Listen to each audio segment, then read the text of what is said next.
I was doing a deep clean of my home office the other day. That one junk drawer everyone has where all the old cables go to die. Oh, I know that drawer. And I found this translucent purple plastic rectangle, had a little metal shutter on top. And for a second, I genuinely couldn't remember what was on it. It was a zip disk. Wow. The old iOmega zip. That is a blast from the past. Right. That distinctive click when you put it in the drive. I mean, that's the sound of the late 90s. It really was.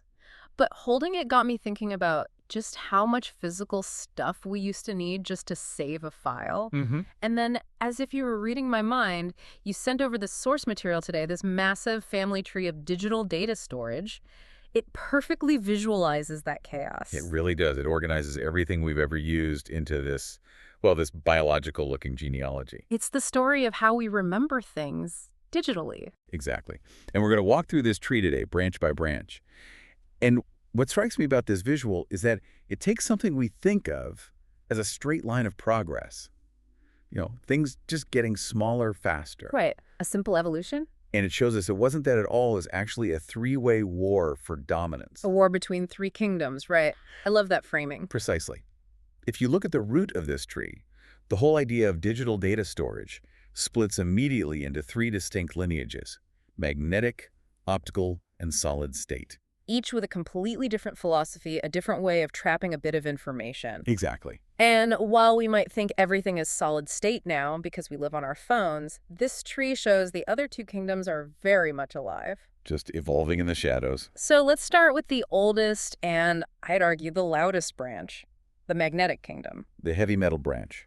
This is really the industrial revolution of data. Yeah. The physics here is actually quite beautiful in its simplicity. You have a surface coated in microscopic magnetic particles. You use a magnetic head to flip them north or south.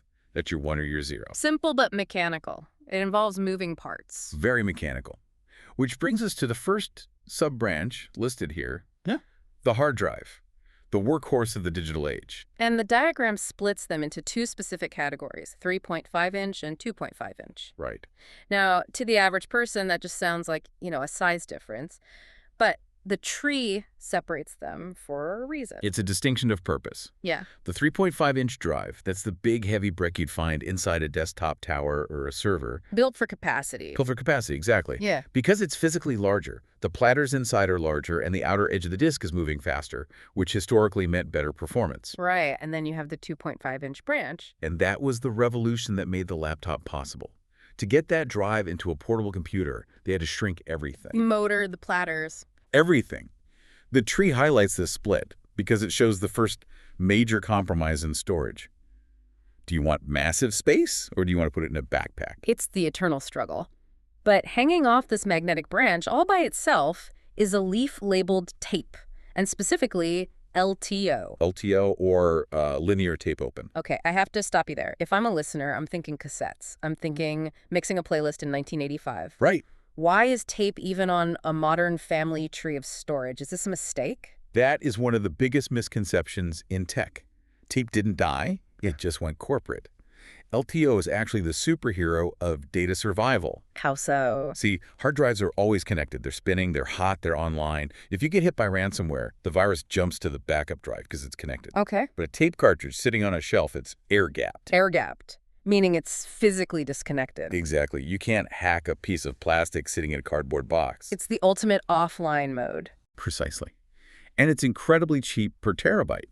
That's why Amazon, Google, all the major banks still have these massive libraries full of robots shuffling LTO tapes in the basement. So it's the quiet survivor. It's listed here for a very good reason. Okay, so that's the industrial side.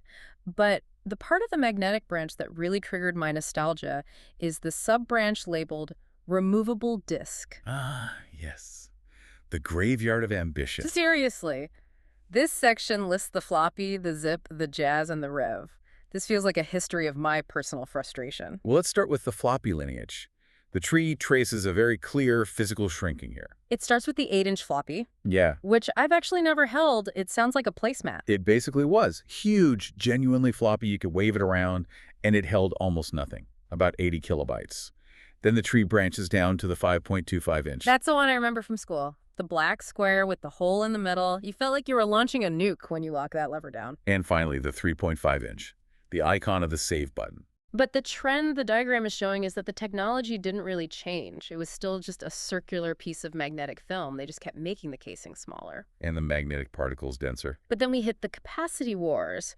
This is where the tree gets wild. Hmm. We move from floppy to the zip disk. The diagram lists 3 tiers: 100 millibeat, 250 millibeat, and 750 millibeat. The Zip 100 was a revelation. You have to contextualize this. A floppy held 1.44 millibeat. A single high-res photo from your phone today wouldn't fit. Right. Then suddenly iOmega gives us 100 millibeat. It was roughly 70 times the space. It was like going from a bicycle to a starship. It felt infinite. I remember backing up my entire computer onto one zip disk. Right, but notice the Jazz branch next to it. Here, iOmega tried to push the magnetic cartridge to its limit. The tree lists a 1 gigabit and a 2 gigabit version. I remember the Jazz. It was expensive, and I remember people being, like, terrified of it. It was fragile. That was the problem with this entire branch. You're taking a spinning platter, which requires nanometers of clearance, and putting it in a plastic cartridge that people drop. The click of death. The click of death became famous for a reason. That still haunts me. And then there's the Rev disk. Honestly, this one surprises me most. I miss this one. The capacities are huge. 35 gilobits, 70 gilobits, and 120 gilobits. The Rev was the final boss of this level. It was effectively a hard drive platter in a cartridge, but the motor was in the drive itself. 120 gilobits in a removable cartridge is massive even today. So why don't we use them? I've never seen one. Bad timing. By the time the Rev hit those numbers, the third kingdom solid state was already rising. It was a mechanical solution to a problem that was about to be solved digitally. It was the best steam engine right before the diesel engine arrived. Exactly. Before we get to that solid state takeover, we have to visit the second kingdom, the shiny one, the optical branch. The optical kingdom represents a shift in philosophy. Magnetic storage is about rewriting, flipping those poles over and over.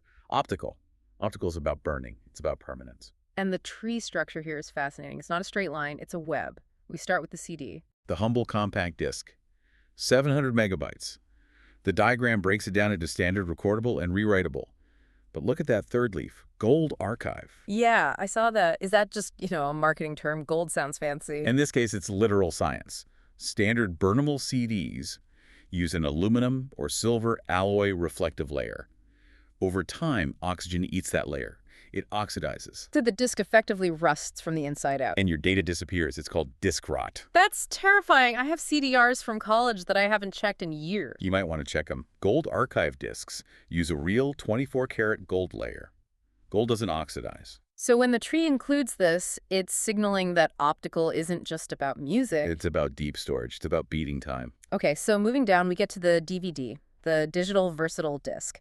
And here, the tree just explodes with acronyms. We have DVD RAM, dual layer, and something called M-Disc. Let's focus on dual layer. Yeah. This is a massive leap. Imagine trying to read a book, but there's another book printed on top in transparent ink. The laser has to focus on one layer, read it, then change its focal point to look through that layer to read a second one underneath. Wait, I'm getting confused. Exactly. It doubled the capacity from 4.7 gigabit to 8.5 gigabit without making the disk any bigger. It was a magic trick of optics. And then we reach the peak of complexity on this chart, Blu-ray. The diagram organizes Blu-ray entirely by these layers. It's a scaling game. You see 25 gigabit SL, that's single layer, then 50 gigabit DL dual layer. But then we get into the heavyweights, the branch labeled BDXL. Blu-ray disc extra large. The tree lists a 100 megabit TL and 128 gigabit QL. TL is triple layer. QL is quad layer. 4 layers of data on a single side of a disk. Think about the precision required there. You are firing a laser at a spinning disk and trying to hit a microscopic pit on the 4th floor of a building, shooting through the roof of the top 3 floors. It's mind-blowing. And holding 128 gigabit. That's more than the base model of most laptops today. It is. And this brings us back to that M-Disc term we saw on the DVD branch. Yeah. It appears here on the Blu-ray branch, too. This is arguably the most important data point on the entire optical tree for anyone who cares about their photos. Why is that? What makes the M-Disc special? M-Disc stands for millennial disc. Remember how we talked about the organic dye in standard discs fading? The M-Disc gets rid of the dye. Okay. It uses a rock-like data layer. You need a stronger laser to write to it because you are literally engraving your data into stone. So it's a digital stone tablet. Correct. The manufacturer claims it lasts 1,000 years. The fact that the tree highlights M-Disc tells us the optical kingdom has pivoted. It's no longer about distributing movies. Streaming killed that. Right. talked about being the Library of Alexandria for the digital age. That makes total sense. So magnetic is for working storage, optical is for archives. Which brings us to the third kingdom, the one that ate the world, solid state. The silent kingdom, no motors, no lasers, just electrons trapped in microscopic gates. The tree splits this into three main branches: SSD, memory card, and flash drive. Let's talk SSD first. The diagram lists 2.5-inch SATA and M2. This is a perfect example of what they call skeuomorphism. The 2.5-inch SATA SSD is shaped exactly like a laptop magnetic hard drive. So it could fit in the same hole in your computer. It had to. It was a bridge technology. But the M2, that looks different. The M2 is the native form of solid state. It looks like a stick of gum. It plugs directly into the motherboard.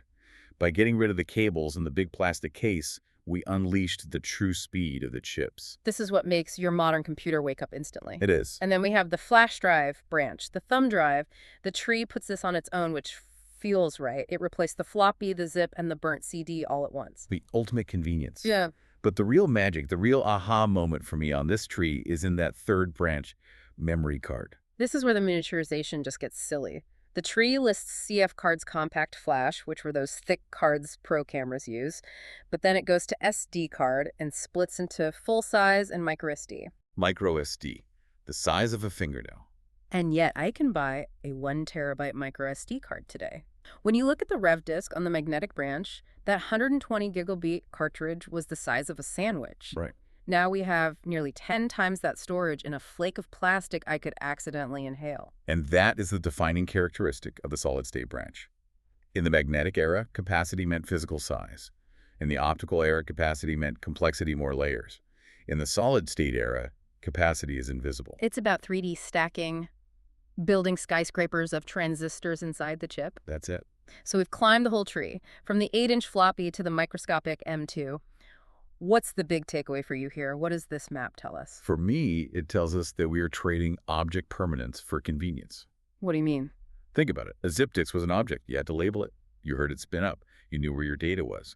A micro SD card is almost an abstraction. It's so small, it feels like the data is just floating. It's true. I felt like a computer operator when I was swapping disks. Now I just trust the magic chip. But there's a risk there. And this is the so what for you listening.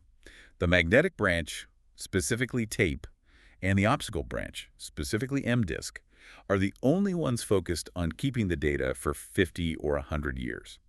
Solid state is amazing for speed, but it has a weakness. What's the weakness? It's called data fade or bit rot. If you leave an SSD unplugged in a drawer for a few years, the electrons can actually leak out of the gates. Wait, really? The data just evaporates? It can. Solid state is designed to be powered. It is for now. It is not for the history books. That is a sobering thought. We might be living in a digital dark age because none of this is built to last like a stone tablet or even paper. That's the paradox the tree reveals. We have more room than ever, but less certainty. So if I want to leave a time capsule for my grandkids, Don't put it on a flash drive. Look at the optical branch.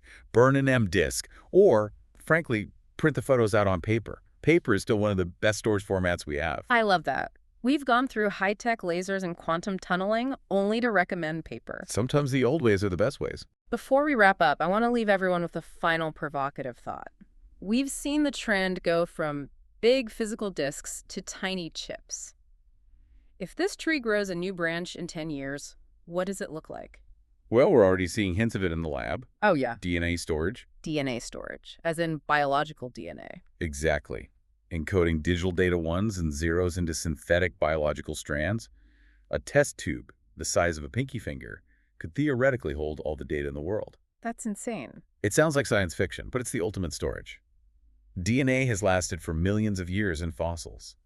So the tree might stop being silica and a metal altogether. And become biological. It might be. So the next branch might literally be us. Something to mull over while you're backing up your photos, hopefully to more than just one place. Take a look at your own devices. Are you still spinning Rust with a 3.5-inch hard drive?